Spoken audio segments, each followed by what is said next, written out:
Guide to Standards and Tolerances. You may recall over the years the Fair Trading's produced a guide.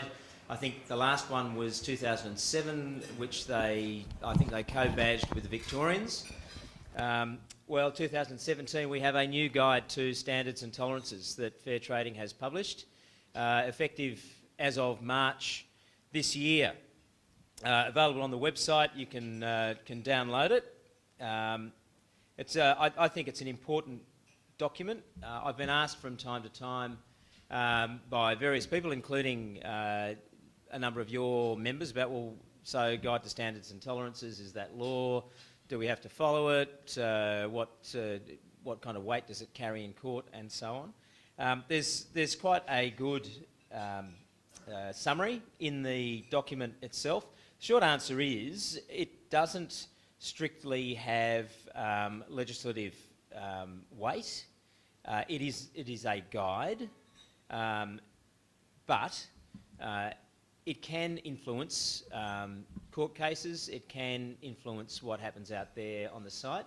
You can use it as a reference in terms of saying whether something's defective or not. It doesn't hold the same water as the BCA, and you've got to follow, ultimately you've got to go back to that. But as we all know, BCA doesn't cover everything. There's the old, good and workmanlike character, and that's not totally legislated. The Guide to Standards and Tolerances tries to fill in the gaps there, and you can refer to it. You can use it if part of your practice is mediation.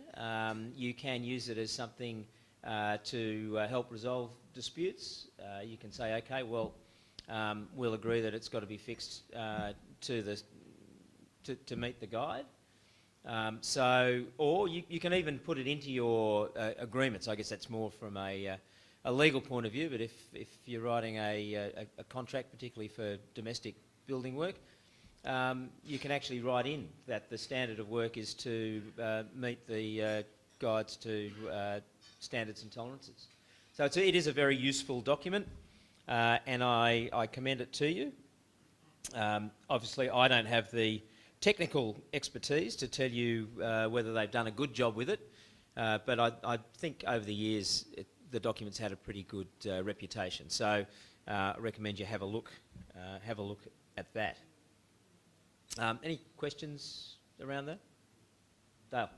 The previous standard tolerances, you could just get free copies. Yep. You still get to do that now? Yep. You just go to the Fair Trading website and you can download it. Yeah, free download. So not a lot the government gives you these days that's free, so take advantage of it while you can. Okay. That's the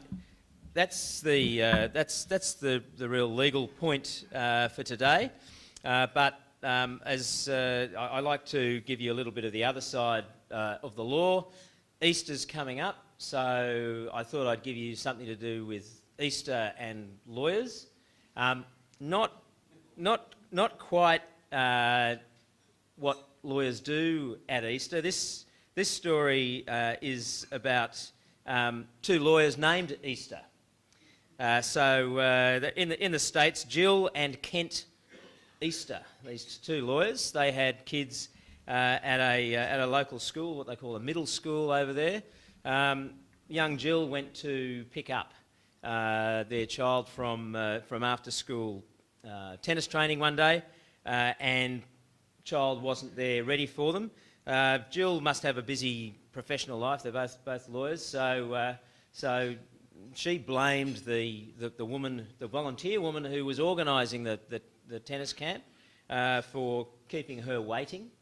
And apparently this woman, who also happened to be the head of the PTA, our equivalent of the P&C, made some comment to her about, her child was a bit slow, meaning a bit slow coming up the hill. Well, Jill Easter took this to mean, well, the child's a little slow in terms of brain function. Didn't like that, and so she and her husband, lawyer, decided to start a campaign against this poor volunteer PTA head. First thing they did was they went to the school principal, said, we want her sacked. School principal wasn't interested, so what did they do? They went off to court, of course, they tried to have not only have the woman removed from volunteering at that school, but from any school in the county. They went off, they tried to get restraining orders, they tried to get injunctions, all sorts of things. This campaign against this poor woman didn't work, so what do if resort to the law isn't happening? You plant drugs on her. So Mr. Easter decides that he got a bag of marijuana and some painkillers, hid them in the back of this woman's car, and then rang the police and said, "Oh, look, I'm calling because my daughter is a student at this school. What's your name, sir?"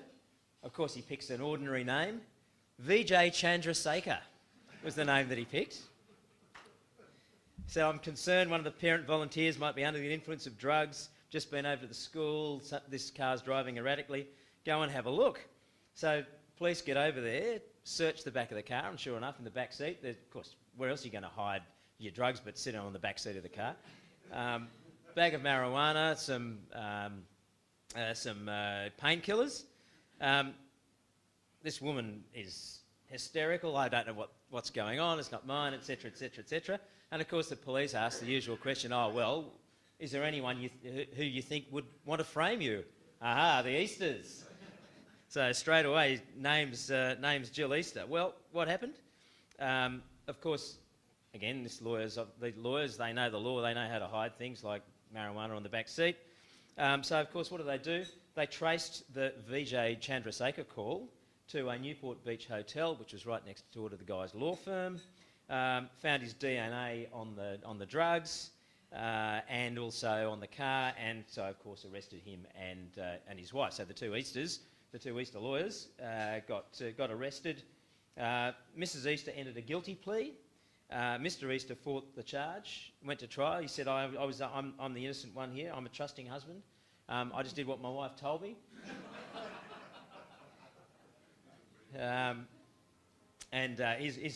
His lawyers, apparently, the Easter lawyers' plea was, by the end of the trial, you'll see that Kent was a good human being who didn't have a backbone against his wife. She wore the pants in the family. That was his plea in mitigation. She went off to jail. She went to jail for about 4 months. He went to jail for 2 months.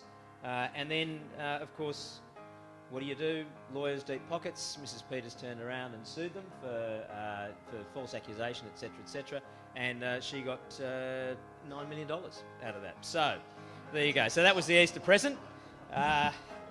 Hopefully the rest of the lawyers out there aren't taking a leaf out of the Easter's book this Easter, and all they're getting is, and all they're planting in anybody's car is chocolate Easter eggs. So have a happy Easter, everybody.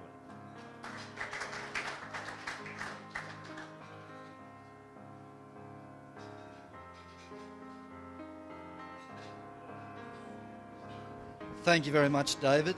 It is always interesting and amusing to listen to your legal updates.